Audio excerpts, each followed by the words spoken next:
प्यारे भैनों ते भाईओ, जय मसीह दी। प्यारिओ, मैं तुहाडा ध्यान परमेश्वर दे वचन वाल लै जाना चाहुंदा हाँ। असी परमेश्वर दे वचन बाइबल दे विचों परमेश्वर दा वचन पढ़ांगे। जबूर 92 उहदी 5-6 आयत। जबूर 92 5-6 आयत लिखिया है, हे यहोवा तेरे काम किन्ने वड्डे हैं, तेरे ख्याल बहुत ही डूंघे हैं। पशु वत मनुख नहीं जानदा, ना मूर्ख इस गल नूं समझदा। हिंदी विच भी पढ़ांगे, हे यहोवा तेरे काम क्या ही बड़े हैं, तेरी कल्पनाएं बहुत गंभीर हैं। पशु समान मनुष्य इसको नहीं समझता और मूर्ख इसका विचार नहीं करता। देखो, परमेश्वर के काम बड़े हैं, परमेश्वर के ख्याल बहुत डूंघे हैं, परमेश्वर दीयां कल्पनावां बहुत गंभीर हैं। पशु वत मनुख नहीं जानदा। जिहड़ा मनुख पशु के समान है ना, वो मनुख इन्हां नूं नहीं समझदा। मूर्ख इहदा विचार नहीं करता। क्यों मूर्ख इहदा विचार नहीं करता? क्योंकि वो पशु के समान हो गया। उन्हें अपने आप नूं पशु के समान कर लिया, पशु वत कर लिया। वचन दसदा है, पशु दे विच आत्मा नहीं हुंदी, जमीर नहीं हुंदा, यानी विवेक नहीं हुंदा, चेतना नहीं हुंदी। पशु अचेतन हुंदा। इसलिए जबूर 94 दे विच परमेश्वर कहंदा है, तुसी पशु सरीखे हो, पशु वत हो। कहता है पशु वत लोको समझो। असी पढ़ांगे जबूर 94 उहदी 8 आयत। देखो की लिखिया, हे पशु वत लोको समझो, हे मूर्खो तुसी कदों बुद्धवान बनोगे। देखो, पशु वत मनुख, मतलब पशुवत मनुख है, वो अपनियां कल्पनावां बनाउंदा रहिंदा, अपनियां सोचां बनाउंदा रहिंदा है, जिहड़ियां सब बेअर्थ हैं। मनुख दीयां अपनियां कल्पनावां जां अपनियां सोचां मिथ्या हन, मिथ्या अविरथा हन सारियां। उहदी कल्पना है कि मेरे पापां दा लेखा नहीं होना, किसी ने भी मेरे पापों का लेखा लूखा नहीं लेना। जिहड़े पाप मैं कर चुका हाँ इन्ने पूरे जीवन दे विच, ते जिहड़े मैं हुण करने हैं, कोई लेखा लूखा नहीं, कोई नहीं किते बैठा लेखा लूखा लैण वाला। उहदी कल्पना ये है, पशुवत इंसान की, मूर्ख इंसान की ये कल्पना है। ते परमेश्वर की कहंदा है, असीं 94 जबूर की 11 आयत देखांगे। की लिखिया है, यहोवा आदमी दीयां सोचां नूं जाणदा है, बई वो अविरतियां हन। इन्हूं हिंदी विच भी पढ़ांगे, यहोवा मनुष्य की कल्पनाओं को जानता है कि वे मिथ्या हैं। वे क्या हैं? मिथ्या।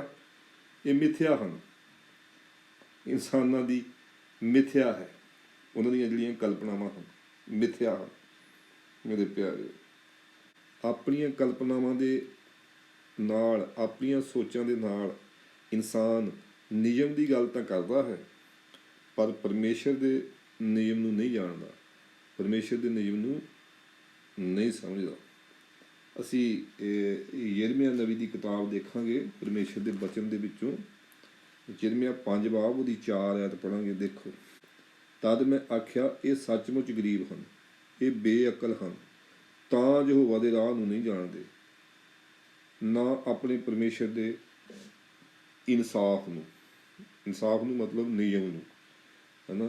ਅਸੀਂ ਹਿੰਦੀ ਵਿੱਚ ਵੀ ਇਹਨੂੰ ਪੜ੍ਹਾਂਗੇ। फिर मैंने सोचा ये लोग तो कंगाल और अबोध ही हैं, क्योंकि ये यहोवा का मार्ग और अपने परमेश्वर का नियम नहीं जानते। अपने परमेश्वर का नियम नहीं जानते। वो अपने परमेश्वर ਨੂੰ ਨਾ ਆਪਣੇ ਪਰਮੇਸ਼ਰ ਨੂੰ ਤੇ ਨਾ ਪਰਮੇਸ਼ਰ ਦਾ ਨਿਯਮ ਹੀ ਜਾਣਦੇ ਹਨ। ਆਪਣੀਆਂ ਕਲਪਨਾਵਾਂ ਦੇ ਨਾਲ, ਆਪਣੀਆਂ ਸੋਚਾਂ ਦੇ ਨਾਲ ਨਿਯਮ ਦੀ ਗੱਲ ਤਾਂ ਕਰਦੇ ਆ, ਪਰ ਪਰਮੇਸ਼ਰ ਦਾ ਨਿਯਮ ਜੋ ਹੈ, ਪਰਮੇਸ਼ਰ ਦੇ ਨਿਯਮ ਨੂੰ ਉਹ ਨਹੀਂ ਜਾਣਦੇ। ਆ ਬਚਨ ਜਿਹੜਾ ਪਰਮੇਸ਼ਰ ਦਾ ਸਾਫ਼ ਫਰਮਾ ਰਿਹਾ ਹੈ, ਦੱਸ ਰਿਹਾ ਹੈ, ਸਮਝਾ ਰਿਹਾ ਹੈ। ਅਸੀਂ ਯਿਰਮਿਆ ਨਬੀ ਦੀ ਕਿਤਾਬ 9 ਬਾਬ ਦੀ 3 ਐਤ ਵੀ ਦੇਖਾਂਗੇ। ਯਿਰਮਿਆ 9 ਉਹਦੀ 3। ਉਹ ਆਪਣੀ ਜੀਭ ਨੂੰ ਧਨੁੱਖ ਵਾਂਗੂ ਝੂਠ ਲਈ ਲਿਫਾਉਂਦੇ ਹਨ। ਉਹ ਦੇਸ਼ ਵਿੱਚ ਸੂਰਮੇ ਹਨ, ਪਰ ਸਚਾਈ ਲਈ ਨਹੀਂ, ਕਿਉਂ ਜੋ ਉਹ ਬਦੀ ਤੋਂ ਬਦੀ ਤੀਕ ਵੱਧਦੇ ਜਾਂਦੇ ਹਨ। ਉਹ ਮੈਨੂੰ ਨਹੀਂ ਜਾਣਦੇ। ਯਹੋਵਾ ਦਾ ਵਾਕ ਹੈ। ਅਸੀਂ ਇਹਨੂੰ ਹਿੰਦੀ ਵਿੱਚ ਵੀ ਪੜ੍ਹਾਂਗੇ। ਕੀ ਲਿਖਿਆ ਹੈ? अपनी अपनी जीभ को वे धनुष के समान झूठ बोलने के लिए तैयार करते हैं, और देश में बलवंत तो हो गए, परंतु सच्चाई के लिए नहीं।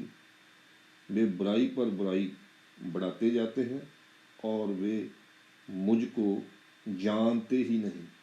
यहोवा की यह बाणी है।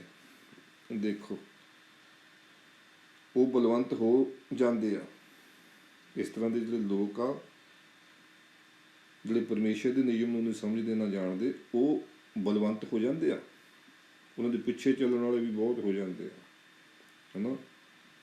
ਉਹ ਸੂਰਮੇ ਹੋ ਜਾਂਦੇ ਆ, ਬਚਨ ਦੱਸਦਾ ਆ, ਹੈ ਨਾ। ਅਤੇ ਪਰ ਕਾਹਦੇ ਵਿੱਚ ਸੂਰਮੇ ਹੋ ਜਾਂਦੇ ਆ? ਕੀ ਲਿਖਿਆ ਹੈ? वो बलवंत तो हो जाते हैं, परंतु सच्चाई के लिए नहीं। सच्चाई के लिए नहीं, वे बुराई के लिए बलवंत हो जाते हैं। प्यारे, बचन जो है बाइबल, परमेश्वर का बचन, पवित्र बचन, सच्चा बचन दसदा है। ਇਹੋ ਜਿਹੇ ਲੋਕ ਜੋ ਕੁਛ ਜਾਣਦੇ ਨਹੀਂ ਹਨ ਨਾ, ਉਹਦੇ ਵਿਖੇ ਕੁਫਰ ਬਕਦੇ ਆ। ਜਿਸ ਤਰ੍ਹਾਂ ਪਸ਼ੂ ਬੇਅਕਲ ਹਨ, ਇਸੇ ਤਰ੍ਹਾਂ ਉਹ ਬੇਅਕਲ ਹੋ ਗਏ ਹਨ, ਅਤੇ ਪਸ਼ੂਆਂ ਵਰਗੇ ਬੇਅਕਲ ਸੁਭਾਅ ਵੀ ਉਹਨਾਂ ਦੇ ਹੋ ਗਏ ਹਨ। ਇਹ ਮੈਂ ਨਹੀਂ ਕਹਿ ਰਿਹਾ ਭਾਈ, ਪਰਮੇਸ਼ਰ ਦਾ ਬਚਨ ਕਹਿੰਦਾ। ਯਹੂਦਾ ਦੀ ਪਤਰੀ ਅਸੀਂ ਦੇਖਾਂਗੇ। ਯਹੂਦਾ 1 ਬਾਬ ਉਹਦੀ 10 ਐਤ। ਦੇਖੋ ਕੀ ਲਿਖਿਆ ਹੈ। ਪਰ ਇਹ ਲੋਕ ਜੋ ਕੁਝ ਉਹ ਜਾਣਦੇ ਹੀ ਨਹੀਂ, ਉਹਦੇ ਵਿਖੇ ਕੁਫਰ ਬਕਦੇ ਹਨ, ਅਤੇ ਜੋ ਕੁਝ ਬੇਅਕਲ ਪਸ਼ੂਆਂ ਵਰਗੇ ਸੁਭਾਅ ਨਾਲ ਹੀ ਜਾਣਦੇ ਹਨ, ਉਸ ਵਿੱਚ ਨਾਸ਼ ਹੋ ਜਾਂਦੇ। ਦੇਖੋ, ਉਹ ਜੋ ਕੁਛ ਆਪਣੇ ਪਸ਼ੂਆਂ ਵਰਗਾ ਸੁਭਾਅ ਉਹਨਾਂ ਦਾ ਹੋ ਗਿਆ ਨਾ, ਬੇਅਕਲ ਪਸ਼ੂਆਂ ਵਰਗਾ। ਇੱਥੇ ਲਿਖਿਆ ਜੋ ਕੁਛ ਬੇਅਕਲ ਪਸ਼ੂਆਂ ਵਰਗੇ ਸੁਭਾਅ ਨਾਲ ਉਹ ਜਾਣਦੇ ਆ। ਬੇਅਕਲ ਪਸ਼ੂਆਂ ਵਰਗੇ ਸੁਭਾਅ ਦੇ ਨਾਲ ਜੋ ਕੁਛ ਉਹ ਜਾਣਦੇ ਆ, ਹੈ ਨਾ, ਉਹਦੇ ਵਿੱਚ ਉਹ ਨਾਸ਼ ਹੋ ਜਾਂਦੇ ਹਨ। ਦੇਖੋ, ਅਤੇ ਨਾਲ ਹੀ ਕੀ ਲਿਖਿਆ ਹੋਇਆ? ਹਾਏ ਉਹਨਾਂ ਉੱਤੇ। ਨਾਲ ਹੀ ਲਿਖਿਆ ਹਾਏ ਉਹਨਾਂ ਉੱਤੇ। ਹਾਏ ਉਹਨਾਂ ਉੱਤੇ। ਕਿਉਂ? ਕਿਉਂਕਿ ਉਹ ਨਾਸ਼ ਹੋ ਜਾਣਗੇ। ਉਹ ਨਾਸ਼ ਹੋ ਜਾਣਗੇ। ਇਹ ਬੜੇ ਅਫਸੋਸ ਦੀ ਗੱਲ ਹੈ ਕਿ ਉਹ ਨਾਸ਼ ਹੋ ਜਾਣਗੇ। ਪਿਆਰਿਓ, ਪਰਮੇਸ਼ਰ ਨਹੀਂ ਚਾਹੁੰਦਾ ਕਿ ਕੋਈ ਨਾਸ਼ ਹੋਵੇ। ਉਹ ਕਿਸੇ ਦੀ ਹਲਾਕਤ ਨਹੀਂ ਚਾਹੁੰਦਾ। ਪਰਮੇਸ਼ਰ ਚਾਹੁੰਦਾ ਹੈ ਕਿ ਹਰ ਇੱਕ ਇਨਸਾਨ ਜਿਹੜਾ ਹੈ ਸੱਚਾਈ ਦੇ ਗਿਆਨ ਤੱਕ ਪਹੁੰਚੇ ਅਤੇ ਹਲਾਕ ਹੋਣ ਤੋਂ ਬਚ ਜਾਵੇ, ਨਾਸ਼ ਹੋਣ ਤੋਂ ਬਚ ਜਾਵੇ। ਆਮੀਨ, ਆਮੀਨ।